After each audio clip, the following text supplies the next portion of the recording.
ഞാൻ നിന്നെ എടുത്ത് കയറ്റിക്കോളാം എന്നിങ്ങനെ അനി പറയുകയാണേ. അന്നേരത്തേക്കും നമ്മുടെ നന്ദു ഇങ്ങനെ നോക്കുവാണേ അനീനെ കേട്ടോ. നമ്മൾ എന്താണെങ്കിലും 15 മിനിറ്റ് മുന്നേ എത്തും. ഇനി ഒരു 10 മിനിറ്റും കൂടെ കഴിഞ്ഞിട്ട് ഇവിടുന്ന് നമുക്ക് ഇറങ്ങാം എന്നൊക്കെ ഇങ്ങനെ അനി പറയുന്നുണ്ട് കേട്ടോ. നിന്നെ പറഞ്ഞു തിരുത്താൻ പറ്റാത്തതുകൊണ്ടാണ് അവരെല്ലാവരും കൂടെ എന്നെ വിശ്വസിച്ചിരിക്കുന്നത്. ക്യാമ്പിന് പോകുന്നതിന് തൊട്ട് മുന്നേ പോലും കൂടെ അവരെയൊക്കെ ഞാൻ ചീറ്റ് ചെയ്യുക എന്നൊക്കെ ഇങ്ങനെ നമ്മുടെ നന്ദു പറയുന്നുണ്ട്. അപ്പം നമ്മുടെ അനു പറയുകയാണ്, മരണത്തിലേക്ക് പോയി കഴിഞ്ഞിട്ട് ഇങ്ങനെയൊക്കെ പിന്നീട് ആലോചിച്ചിട്ട് കാര്യമുണ്ടോ എന്നൊക്കെ ഇങ്ങനെ ചോദിക്കുമ്പോഴത്തേക്കിനും നമ്മുടെ നന്ദു ഇങ്ങനെ ദേഷ്യത്തോടെ ഇങ്ങനെ സങ്കടം കൊണ്ടിരിക്കുക കേട്ടോ. ഒരുവൻ സ്നേഹം പ്രകടിപ്പിക്കുമ്പോൾ അവൻ്റെ മനസ്സറിഞ്ഞിട്ട് അവന് ആശ്വാസം കൊടുക്കുക വേണ്ടത് എന്നൊക്കെ ഇങ്ങനെ അനു പറയുവാണേ. നമ്മൾ തമ്മിലുള്ള കൂടിച്ചേരൽ ഉടനെ ഒന്നും ആവില്ലെന്ന് എനിക്ക് നന്നായിട്ടറിയാം. പക്ഷേ പ്രണയിക്കുന്നതിൽ എന്താ തെറ്റുള്ളതെന്നൊക്കെ ഇങ്ങനെ അനു പറയുവാണേ. ഇന്നല്ലെങ്കിൽ നാളെ അനാമിക എൻ്റെ ജീവിതത്തിൽ നിന്ന് പോകും. അപ്പോഴത്തേക്കും ഞാൻ സ്നേഹിച്ച പെണ്ണ് എൻ്റെ അരികിലേക്ക് വരണം. ആ സമയത്ത് ഞാൻ എന്തും ചെയ്യുമെന്നൊക്കെ ഇങ്ങനെ അനു പറയുന്നുണ്ട് കേട്ടോ. ഞാൻ എൻ്റെ പ്രണയം കാത്തു സൂക്ഷിക്കുന്നതിന് വേണ്ടിയിട്ട് എൻ്റെ വീട്ടുകാരെ പോലും കൂടെ എതിർക്കാനും ഞാൻ റെഡിയാണ് എന്നൊക്കെ ഇങ്ങനെ നമ്മുടെ അനു പറയുന്നുണ്ട്. അപ്പം നമ്മുടെ ഒന്നും വയ്യാണ്ട് നമ്മുടെ നന്ദു ഇങ്ങനെ ആലോചിച്ചുകൊണ്ടിരിക്കുകയാണ്. പിന്നീട് കാണിക്കുന്നത് നമ്മുടെ ഗോവിന്ദനെയാണ് കേട്ടോ. എന്നിട്ടിങ്ങനെ ഗോവിന്ദൻ പറയുകയാണ്, എൻ്റെ മോളോടും അമ്മായിയമ്മയായിട്ടുള്ള ദേവയാനിയോടും എനിക്ക് കുറച്ച് കാര്യങ്ങൾ സംസാരിക്കാനുണ്ട് എന്നിങ്ങനെ പറയുവേ. രണ്ടുപേരും ഇങ്ങനെ ഫ്രണ്ടിലിരിക്കുക കേട്ടോ. അപ്പം അത് നമ്മുടെ ഗോവിന്ദൻ പറയുകയാണ്, ആദർശിൻ്റെ ജീവിതത്തിൽ മോളോട് പറയാത്തതായിട്ട് ഒന്നുമില്ല. അപ്പം നിങ്ങൾ തമ്മിൽ കൂടി ചേർന്ന വിവരം എത്രയും പെട്ടെന്ന് തന്നെ ആദർശിനെ അറിയിക്കണം. അറിയിക്കാതിരിക്കുന്ന മഹാമോശമാണ് എന്നൊക്കെ ഇങ്ങനെ ഗോവിന്ദൻ പറയുന്നുണ്ട്. അപ്പോഴത്തേക്കും നമ്മുടെ കനക അങ്ങോട്ടേക്ക് വരും കേട്ടോ. എനിക്കും അതേ അഭിപ്രായം തന്നെയാണുള്ളത്. ആദർശ് മോനോട് പറയണമായിരുന്നു. മോൻ്റെ അമ്മയ്ക്ക് ചിലപ്പം മോനോട് പറയാൻ ചിലപ്പോൾ ചില സങ്കോചങ്ങളൊക്കെ ഉണ്ടായിട്ടുണ്ടാവും. പക്ഷേ മോള് അത് മറച്ചു വെക്കാൻ പാടില്ലായിരുന്നു എന്നൊക്കെ ഇങ്ങനെ നാനിനെ പറഞ്ഞ് കുറ്റപ്പെടുത്തുന്നുണ്ട്. മൂർത്തി മുത്തശ്ശൻ്റെ തനി സ്വരൂപമാണ് ആദർശേട്ടൻ, കള്ളം പറയുന്നൊന്നും ഇഷ്ടപ്പെടത്തില്ല എന്നിങ്ങനെ നമ്മുടെ നവ്യം പറയുന്നുണ്ട്. അപ്പം നമ്മുടെ നാന ഇങ്ങനെ സങ്കടപ്പെട്ട് നിൽക്കുവാണ്. ദേവയാനി ഇങ്ങനെ നോക്കുന്നുണ്ട് കേട്ടോ. എന്നിട്ട് മോളാണ് എനിക്ക് കരൾ ദാനം ചെയ്തതെന്നുള്ള കാര്യം അവൻ എന്നോട് പറഞ്ഞില്ലല്ലോ, മറ്റൊരു പെൺകുട്ടിയാണെന്നല്ലേ അവൻ എന്നോട് പറഞ്ഞുകൊണ്ടിരുന്നത് എന്നിങ്ങനെ അപ്പോഴത്തേക്കും ദേവയാനി പറയുവേ. അപ്പോഴത്തേക്കും നമ്മുടെ നയന് പറയുന്നുണ്ട്, ആദർശേട്ടനോട് പറയാത്തതിൽ എനിക്ക് സങ്കടം ഉണ്ടാകുമ്പോൾ എന്നൊക്കെ ഇങ്ങനെ പറയും കേട്ടോ. അപ്പോൾ ദേവയാനി എണീക്കുന്നുണ്ട്. അന്നത്തേക്ക് നമ്മുടെ ഗോവിന്ദൻ പറയുകയാണ്, നന്ദു പോകാൻ നേരം വന്നില്ല, വിഷുവായിട്ട് വന്നില്ല. ആ കാര്യമൊക്കെ മനസ്സിലാക്കിയിട്ട് മോള് നടന്ന കാര്യങ്ങളൊക്കെ ആദർശിനോട് പറയുന്നത് നല്ലതെന്ന് ഇങ്ങനെ ഗോവിന്ദൻ പറയുവാണേ. മറ്റാരും ഇതൊന്നും അറിയണ്ട, ഭർത്താവിൽ നിന്ന് ഇതൊന്നും മറച്ചു വെക്കുന്നത് ശരിയല്ല മോളെ എന്നിങ്ങനെ ഗോവിന്ദൻ വീണ്ടും വീണ്ടും പറയുന്നുണ്ട്. എന്നെ നോക്കണ്ട, അവനോട് ഇതൊക്കെ പറഞ്ഞു എന്ന് പറയും കേട്ടോ. എന്നാണെങ്കിലും അവൻ ഇതൊക്കെ അറിയും, എന്നാൽ പിന്നെ കുറച്ച് നേരത്തെ ആയിക്കോട്ടെ എന്നൊക്കെ ഇങ്ങനെ ദേവയാനി ഇങ്ങനെ പറയുകയാണേ. അപ്പോഴത്തേക്കിനും ഓടി ചെന്നിട്ട് നമ്മുടെ ദേവേനെ കെട്ടിപ്പിടിക്കും കേട്ടോ. കണ്ടോ കണ്ടോ സന്തോഷം കണ്ടോ, അപ്പോൾ ഇത് പറയാനിട്ട് വീർപ്പോട്ട് നടക്കുമായിരുന്നല്ലേ എന്നിങ്ങനെ പറയുക. അപ്പം നമ്മുടെ നായന് പറയുന്നുണ്ട്, അമ്മയ്ക്ക് സത്യം ചെയ്ത് തന്നല്ലേ, അതുകൊണ്ടാണ് ഞാൻ പറയാതിരുന്നതെന്നൊക്കെ പറയുന്നുണ്ട്.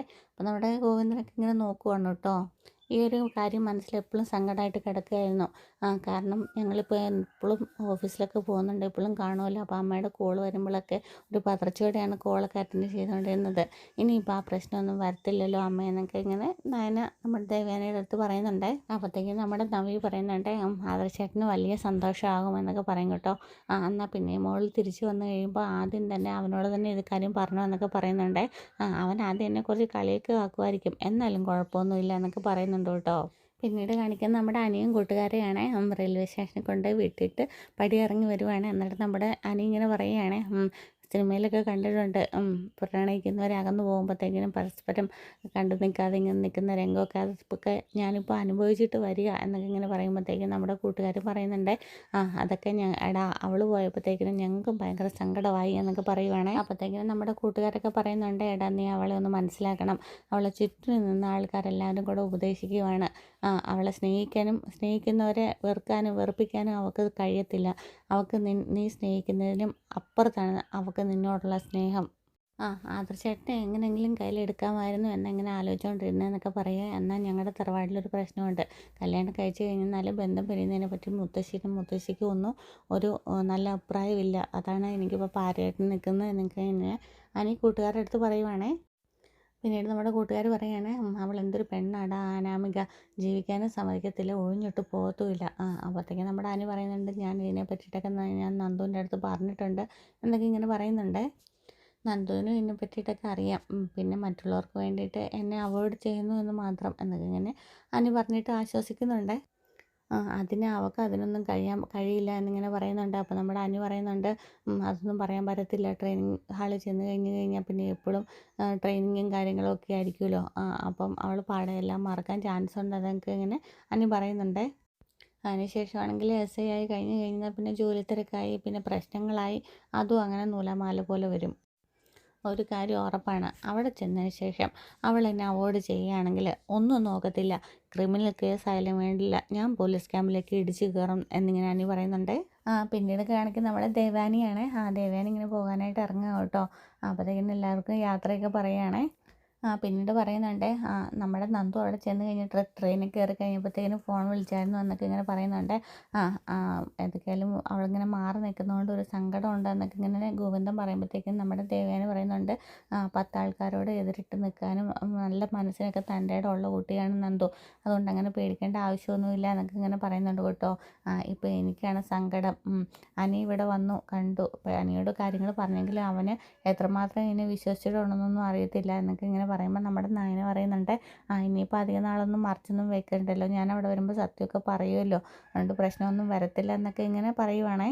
അപ്പോഴത്തേക്ക് നമ്മുടെ ദേവയാനി പറയുന്നുണ്ട്, ഇനി ഏതൊക്കെയാലും മോൾക്ക് അധികം നാളൊന്നും ഇത് മറച്ചു വെക്കേണ്ടി വരില്ല എന്നും പറയുന്നുണ്ട്. അപ്പോഴത്തേക്കും നമ്മുടെ ദേവയാനി പറയുന്നുണ്ട്, ഞാൻ ഇവിടുന്ന് പോയി കഴിഞ്ഞാലും ചിലപ്പോൾ മാതൃശ്ശി മോളെ വിളിക്കാൻ ചാൻസ് ഉണ്ട്, എന്തിനാ അമ്മ ഇവിടെ വന്നതെന്ന് ചോദിച്ചിട്ടൊക്കെ എന്ന് പറയുക. അന്നേരത്തേക്കും നമ്മുടെ നയന പറയും, ഫോണിൽ കൂടെ പറയുന്നത് നല്ലത്, അവിടെ വന്നിട്ട് നേരിട്ട് പറയുന്നതല്ലേ എന്നൊക്കെ ഇങ്ങനെ ചോദിക്കുവേ. അന്നേരത്തേക്കും നമ്മുടെ ഗോവിന്ദൻ പറയുന്നുണ്ട്, അനിയെ അവിടെ ചെന്നിട്ട് നന്നായിട്ടൊന്ന് ഉപദേശിക്കണം, ഇവിടെ കാറ് കിടക്കുന്ന കണ്ടിട്ട് വലിയമ്മ ഇവിടെ നിന്നുണ്ടെന്ന് അറിഞ്ഞിട്ടല്ലേ കയറി വന്നത്, അത് നന്ദുവിനെ ഓർത്തിട്ട് മാത്രമാണ്, ഇങ്ങനെ പോയി കഴിഞ്ഞാൽ അത് വലിയ പ്രശ്നത്തിലേക്ക് മാറും എന്നൊക്കെ ഇങ്ങനെ ഗോവിന്ദനും പറയുവാണേ. ഇവിടെ നന്ദുമോളെ ഉദ്ദേശിച്ച പോലെ അവിടെ ചെന്നിട്ട് അനിയെ ഉപദേശിക്കണമെന്നൊക്കെ പറയുകയാണ്. അപ്പോൾ കനകൻ പറയുന്നുണ്ട്, അനാമിക ഇതിനകത്തൊരു വലിയ പ്രശ്നം തന്നെയാണ്, അനാമിക അവനെ സ്നേഹിക്കുമായിരുന്നെങ്കിൽ അനി ഇങ്ങനെ നന്ദുവിൻ്റെ പുറകെ വരത്തില്ലായിരുന്നു. അപ്പോൾ നമ്മുടെ ദേവേന പറയുന്നുണ്ട്, ഞാനും ആദർശവും എല്ലാവരും അവന് വേണ്ടത്ര ഉപദേശങ്ങളൊക്കെ കൊടുക്കുന്നുണ്ട്. ഇവിടെ ആദർശവും നയനയൊക്കെ നേരത്തെ ഭയങ്കര ശത്രുക്കളായിരുന്നല്ലോ, പക്ഷെ മോളുടെ ഉള്ളിൽ അപ്പോഴും ഉള്ളിൻ്റെ ഉള്ളിലൊരു സ്നേഹം ഉണ്ടായിരുന്നു, പക്ഷെ അനാമികയ്ക്ക് ഇപ്പോൾ അതില്ല. പിന്നീട് കാണിക്കുന്നത് നമ്മുടെ ദേവയാനി അവിടെ നിന്ന് പടിയിറങ്ങുവാണ്, വീട്ടിലോട്ട് വരിക കേട്ടോ. പിന്നെ നമുക്ക് കാണിക്കുന്നത് നമ്മുടെ ആദർശ് ഇങ്ങനെ ഹാളിലൊക്കെ ഇരുന്നിട്ട് ലാപ്ടോപ്പിൽ വർക്ക് ചെയ്യുവാണ്. അപ്പോഴത്തേക്കിനാണ് നമ്മുടെ ബൈക്ക് വന്ന് നിർത്തിയിട്ട് അനി ഇറങ്ങി വരുന്നത്. എടാ നീ എവിടെ പോയതായിരുന്നെന്ന് ചോദിക്കും കേട്ടോ. കാണാതെ പോകാനൊക്കെ ശ്രദ്ധിക്കുന്നുണ്ട്, പക്ഷെ അന്നേരത്തേക്കിനും ആദർശ് വിളിച്ചിട്ടാണ് ചോദിക്കുന്നത്. അന്നേരത്തേക്കിനും പറയും, ഇന്ന് നന്ദു പോകുന്ന ദിവസമല്ലായിരുന്നോ, നീ അവളെ കാണാൻ പോയതാണോ എന്നൊക്കെയാണ് ആദർശ് ചോദിക്കുന്നത്. അപ്പോഴത്തേക്കും പറയും, ഏട്ടാ അവൾ എൻ്റെ ഫ്രണ്ടല്ലേ, പിന്നെ അവളെ കാണാൻ പോയാൽ എന്താണെന്നൊക്കെ ചോദിക്കുവേ. അവളെ കാണാൻ പോകരുതെന്ന് പ്രത്യേകം പറഞ്ഞിട്ടുള്ളതല്ലേ എന്നൊക്കെ ഇങ്ങനെ വീണ്ടും വീണ്ടും ആദർശ് ചോദിക്കുവാണേ. അല്ല എന്താ അങ്ങനെ പോയതുകൊണ്ട് പ്രശ്നമൊന്നും ഉണ്ടായില്ല എന്നിങ്ങനെ പറയുകയാണെന്നിങ്ങനെ നമ്മുടെ അനി പറയും കേട്ടോ. അങ്ങനെ പോയതുകൊണ്ട് ഒരു ഗുണമുണ്ടായി, ഇവിടെ ഈ പ്രശ്നം മാത്രമല്ല വേറെയും ചില കാര്യങ്ങളൊക്കെ നടക്കുന്നുണ്ട്. ഏട്ടനറിയോ, ഞാനിന്ന് അവിടെ ചെന്നതുകൊണ്ട് ഒരു കാര്യം മനസ്സിലാക്കാൻ സാധിച്ചു. ഞാനവിടെ ചെല്ലുമ്പോഴത്തേക്കിനും ഒരു കാർ അവിടെ കിടക്കുകയാണ്. ഏട്ടൻ ചോദിക്കുക ആരുടെയാന്ന്, മറ്റാരുടെയല്ല, അത് വല്യമ്മയുടെ കാറാണ് അവിടെ കിടക്കുന്നത്. അപ്പോഴത്തേക്കും നമ്മുടെ ജയനും അജയനും എല്ലാവരും അങ്ങോട്ട് വരുന്നുണ്ട്. അപ്പോഴത്തേക്കിനാണ് ഇങ്ങനെ പറയുന്നത് കേട്ടോ അനി. ആദർശ് അപ്പോഴത്തേക്കും ചോദിക്കുകയാണ്, കേട്ടല്ലോ പറഞ്ഞത്, അമ്മ ഇന്ന് നയനയുടെ വീട്ടിൽ പോയി എന്ന്. അതിലൊന്നും വലിയ അത്ഭുതം ഇല്ലെന്ന് ഇങ്ങനെ ജയൻ പറയുവേ. അന്നേരത്തേക്കിന് അനി ഇങ്ങനെ ചോദിക്കുക, അത്ഭുതം ഇല്ലേ, വല്യമ്മയ്ക്ക് അവരോടൊക്കെ ഭയങ്കര ദേഷ്യമായിരുന്നല്ലോ, പിന്നെന്തിനാ വല്യമ്മ അങ്ങോട്ടേക്ക് പോയത്. അപ്പോഴത്തേക്കും നമ്മുടെ അജയനും പറയുകയെ, അവിടേക്കല്ല, അത് നിൻ്റെ വല്യമ്മ എങ്ങോട്ടാടാ പോകേണ്ടത് നിങ്ങൾക്ക് ഇങ്ങനെ ചോദിക്കും കേട്ടോ. അപ്പോഴത്തേക്കും നമ്മുടെ അനു പറയുക, എന്നിട്ട് രണ്ടു വട്ടം മുഖത്തൊക്കെ നോക്കുമോ, ആദർശിൻ്റെ മുഖത്തൊക്കെ നോക്കുവേ. എനിക്ക് ഈ കാര്യത്തിൽ വലിയ സംശയങ്ങളൊക്കെ ഉണ്ട്. ഇപ്പോൾ ദേ നിങ്ങളുടെയൊക്കെ സംസാരം കേട്ടിട്ട് ആ സംശയം കൂടുകയല്ലാതെ കുറഞ്ഞിട്ടുമില്ല. എന്നാൽ നീ സംശയിക്കുന്നത് ശരിയാണ്, അമ്മായിയമ്മയ്ക്കും മരുമകൾക്കും ഇടയിലുള്ള മഞ്ഞുരുക്കി കഴിഞ്ഞു. ഇപ്പോഴേ അമ്മയ്ക്ക് നയനയുടെ അടുത്തുള്ള മഞ്ഞുരുക്കി കഴിഞ്ഞു. സത്യമാണോ ചേട്ടാ എന്നിങ്ങനെ ചോദിക്കുക. അന്നേരത്തേക്ക് നമ്മുടെ ജയം പറയും, 100% എന്നിങ്ങനെ പറയുകയാണേ. വെറുതെ അല്ല ഞാനവിടെ ചെന്നപ്പോഴത്തേക്കിനും വലിയമ്മ ഒന്ന് വെളറി വെളുത്തത്. എന്നിട്ട് പെട്ടെന്ന് പ്ലേറ്റ് മാറ്റി, എന്നിട്ട് എൻ്റെ നേർക്ക് ചാടിക്കടിക്കുകയും ചെയ്തു. പിന്നെ സ്വന്തം ഭാഗം ന്യായീകരിക്കുന്നതിന് വേണ്ടിയിട്ട് എന്തൊക്കെയോ പറഞ്ഞു. അപ്പോഴേ അതിനകത്ത് മനസ്സിലാകുന്നുണ്ടായിരുന്നു എന്തൊക്കെയോ കല്ലുകടികളുണ്ടെന്ന്. എടാ നിൻ്റെ ഏട്ടത്തെയും വലിയമ്മയൊക്കെ സ്നേഹിക്കാൻ തുടങ്ങിയിട്ട് ഒരുപാട് നാളുകളായി, നമ്മളെല്ലാവരും കൂടെ പറ്റിക്കുകയായിരുന്നു എന്നൊക്കെ ഇങ്ങനെ പറയുമ്പോഴത്തേക്കും നമ്മുടെ അനി പറയുന്നുണ്ട്, അതൊരു നല്ല കാര്യമല്ലേ ഏട്ടാ എന്നിങ്ങനെ ചോദിക്കുമ്പോഴത്തേക്കിനും എന്ത് നല്ല കാര്യമാണെന്ന് നീ പറയുന്നത് എന്നിങ്ങനെ ആദർശ് പറയുകയാണേ. എടാ അവളെൻ്റെ ഭാര്യയാണ്, എന്നിട്ട് അവൾ ഈ കാര്യം എന്നോട് പറഞ്ഞില്ലല്ലോ ഇന്ന് ഈ നിമിഷം വരെ. ഇന്ന് അവളുടെ അനിയത്തി പോവാണല്ലോ. അപ്പം ഞാൻ അങ്ങോട്ട് ചെല്ലാത്തതിന് അവൾക്ക് പരിഭവമായിരുന്നു. ഞാനെന്തിനാ അങ്ങോട്ടേക്ക് പോണത്? അമ്മ അവിടെ ഉള്ളപ്പോൾ ഞാൻ അങ്ങോട്ടേക്ക് പോയി കഴിഞ്ഞെന്നാൽ അല്ലെങ്കിൽ പോകേണ്ട ഒരു ആവശ്യമില്ല എന്ന് എനിക്ക് തോന്നിയെന്നിങ്ങനെ പറയുവേ.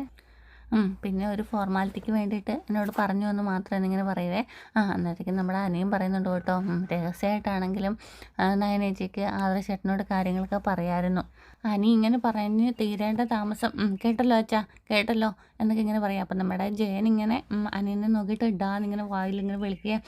ചില അപ്രിയ സത്യങ്ങളൊക്കെ പറയണ്ടെന്നൊക്കെ ഉണ്ടാവും. എന്നാലും ഇത് എനിക്ക് അവൾക്ക് എന്നോട് പറയാൻ പാടില്ലായിരുന്നു എന്നൊക്കെ ചോദിച്ചിട്ട് ഇങ്ങനെ ആദർശ് ദേഷ്യപ്പെടുവാണേ. എനിക്ക് നയനയോട് നല്ല ദേഷ്യമുണ്ട്.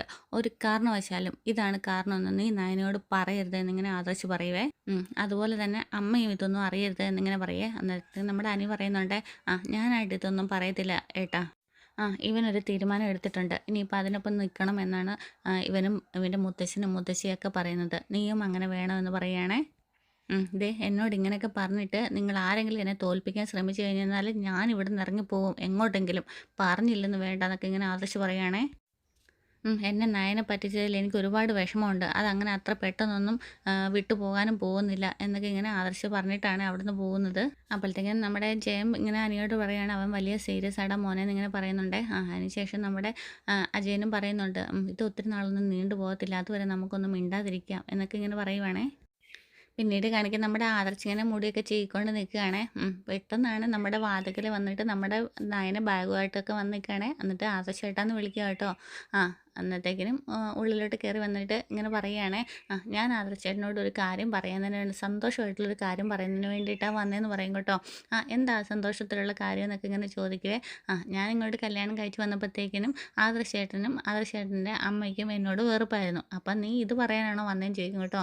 അല്ല, ആദർശേട്ടനെ ഇഷ്ടപ്പെടുന്ന ഒരു കാര്യം പറയുന്നതിന് വേണ്ടിയിട്ടാണ്. ഇത്രയും നാൾ ഞാൻ മനസ്സിൽ സൂക്ഷിച്ച ഒരു കാര്യം പറയാൻ വേണ്ടിയിട്ടാണ് പോകുന്നത്. അത് കേൾക്കുമ്പോഴത്തേക്കിനും ആദർശേട്ടന് വലിയ സന്തോഷമായിരിക്കും എന്നിങ്ങനെ പറയുന്നുണ്ട്. അപ്പോഴാണ് ആദർശ് എന്താ കാര്യം എന്നൊക്കെ ചോദിക്കുന്നത്. എന്താണെങ്കിലും ആദർശേട്ടൻ്റെ മനസ്സിൽ വലിയൊരു ആഗ്രഹമില്ലായിരുന്നോ എൻ്റെ അമ്മായിയമ്മ എന്നെ സ്നേഹിക്കണമെന്ന്. ഒരു മരുമകളുടെ സ്ഥാനം തരണമെന്നൊക്കെ ആഗ്രഹിച്ചിട്ടില്ലേ എന്നൊക്കെ ഇങ്ങനെ പറയും കേട്ടോ. അപ്പോഴത്തേക്കിന് നമ്മുടെ ആദർശ് പറയുന്നുണ്ട്, അങ്ങനെ ഒരു സ്ഥാനം അടുത്തെങ്ങും കിട്ടത്തില്ലെന്നാണ് എൻ്റെ വിശ്വാസം എന്നിങ്ങനെ ആദർശ് പറയുന്നുണ്ട്. അപ്പം ഇങ്ങനെ നമ്മുടെ നയനെ ചിരിച്ചിട്ട് പറയാണ്, എന്നാൽ ആദർശേട്ടൻ്റെ ആ വിശ്വാസം മാറ്റിയേ പറ്റൂ. അമ്മയ്ക്ക് ഞാൻ കരൾ കൊടുത്ത കാര്യം അമ്മ എപ്പോഴോ തിരിച്ചറിഞ്ഞു. എന്തോ അമ്മയ്ക്ക് അതേപ്പറ്റി നമ്മളോട് പറയാൻ മടിയായിരുന്നു. അമ്മ നല്ല ഭക്ഷണം ഉണ്ടാക്കി തന്നുകൊണ്ടേയിരുന്നു. ഞാൻ പോലും അറിയാതെ ആദർശേട്ടനോട് എൻ്റെ കാര്യങ്ങളൊക്കെ തിരക്കിയില്ലേ. അവിടെയാണ് ഞാൻ എൻ്റെ അമ്മായിയമ്മയെ പരീക്ഷിച്ച് തുടങ്ങിയത്. എന്നിട്ട് അവിടെയാണ് അതിന് ശേഷമാണ് ഞാൻ എൻ്റെ അമ്മായിയമ്മേനെ ഫോളോ ചെയ്ത് തുടങ്ങിയത്. പിന്നീട് ആ സത്യം അമ്മയെ കൊണ്ട് തന്നെ പറയിക്കണമെന്ന് ഓർത്തിട്ട് തന്നെയാണ് അന്ന് ആ ഫംഗ്ഷൻ അമ്മ വന്നില്ലെങ്കിൽ ഞാൻ പോവില്ലെന്നൊക്കെ പറഞ്ഞ് വാശി പിടിച്ചത്. അവസാനം ആ ഫംഗ്ഷനിൽ അമ്മയെക്കൊണ്ട് തന്നെ പറയിച്ചു ഞാൻ ആ സത്യങ്ങൾ. എടി എന്നിട്ട് അമ്മ നിന്നെ സ്നേഹിക്കുന്നുണ്ടോ? സ്നേഹിക്കുന്നുണ്ടോ എന്നോ? ഒരു പക്ഷേ സ്വന്തം മോനേക്കാളും അമ്മ മറ്റാരെങ്കിലും സ്നേഹിക്കുന്നുണ്ടെങ്കിൽ അത് എന്നെയായിരിക്കും എന്നിങ്ങനെ നയന പറയുകയാണേ. അപ്പോഴത്തേക്കും നമ്മുടെ ആദർശം മുന്നോട്ട് ഇങ്ങനെ നടക്കുവേ. അതേ ആദർശമായിട്ടാ ഇപ്പം അമ്മയ്ക്ക് എന്നെ ജീവനാന്നിങ്ങനെ പറഞ്ഞ് നയന പുറകെ ചെല്ലുവാണേ. എടി പിന്നെ നീ എന്താ എന്നോടിത് പറയാതിരുന്നതെന്ന് ഇങ്ങനെ ചോദിക്കുവാണ്. അന്നേരം പറയാം, അത് അമ്മ ആവശ്യപ്പെട്ടിട്ടാണ്. ഇത്രയും നാളും അമ്മ എന്നെ വെറുത്തതല്ലേ. അമ്മയ്ക്കൊരു മടിയുണ്ടായിരുന്നു എല്ലാവരുടെ മുന്നിൽ നാണം കെടുന്നതിന് വേണ്ടിയിട്ട്. അതുകൊണ്ടാണ് ഈ ആദർശേട്ടൻ്റെ അടുത്ത് പറയാതിരുന്നതെന്ന് ഇങ്ങനെ പറയുക. അമ്മ ആവശ്യപ്പെട്ടിരുന്നു എന്നൊക്കെ ഇങ്ങനെ പറയുകയാണേ. പക്ഷേ അമ്മയ്ക്കിപ്പോഴേ ഒരു നിമിഷം പോലും കൂടെ എന്നെ കാണാതിരിക്കാൻ പറ്റത്തില്ല. അമ്മ ഇവിടുന്ന് അമ്പലത്തിൽ പോകാമെന്ന് പറഞ്ഞ് വന്നുകൊണ്ടിരുന്നത് എൻ്റെ വീട്ടിലേക്കാണ്. എൻ്റെ വിശേഷങ്ങൾ അറിയാനാന്നൊക്കെ പറഞ്ഞിട്ട് നമ്മുടെ നയന ആദർശിൻ്റെ അടുത്ത് എന്നിട്ട് കെട്ടിപ്പിടിക്കുക കേട്ടോ. എന്നിട്ട് ഇങ്ങനെ കെട്ടിപ്പിടിച്ചിട്ട് പറയുകയാണ്, ഞാനേ എത്ര കൊതിച്ചതാണെന്നറിയോ. ഞാനേ എത്ര കൊതിച്ചതാ, എത്ര ആഗ്രഹിച്ചതാ നിന്നെ അമ്മയൊന്ന് സ്നേഹിക്കുന്നത് കാണാൻ. എന്നിട്ടിങ്ങനെ കെട്ടിപ്പിടിച്ചുകൊണ്ട് നിൽക്കുവാണേ നമ്മുടെ നയനേനെ. പെട്ടെന്നാണ് കേട്ടോ ഒരു ഫ്ലാഷ് ബാക്ക്. നമ്മുടെ നയന ഇരുന്ന് സ്വപ്നം കണ്ടതാണ് കേട്ടോ ഇത്രയും. എന്നിട്ടിങ്ങനെ നയന ഇങ്ങനെ മനസ്സിൽ വിചാരിക്കുകയാണ്, സത്യങ്ങൾ പറയുമ്പോൾ ഇങ്ങനെ ആയിരിക്കും എന്നൊക്കെ ഇങ്ങനെ പറയുകയാണേ. ഇനി എന്നോട് എത്ര ദേഷ്യമുണ്ടെങ്കിൽ ഈ കാര്യം അറിയുമ്പോഴത്തേക്കിനും എന്നെ കൂടുതലായിട്ട് സ്നേഹിക്കത്തേ ഉള്ളൂ എന്ന് പറഞ്ഞിട്ട് നമ്മുടെ നയന ഇങ്ങനെ സന്തോഷിക്കുന്നിടത്താണ് ഇന്നത്തെ എപ്പിസോഡ് അവസാനിക്കുന്നത്. കൂടുതൽ എപ്പിസോഡുകൾക്കായിട്ട് ചാനൽ സബ്സ്ക്രൈബ് ചെയ്യാൻ മറക്കല്ലേ. Okay, thank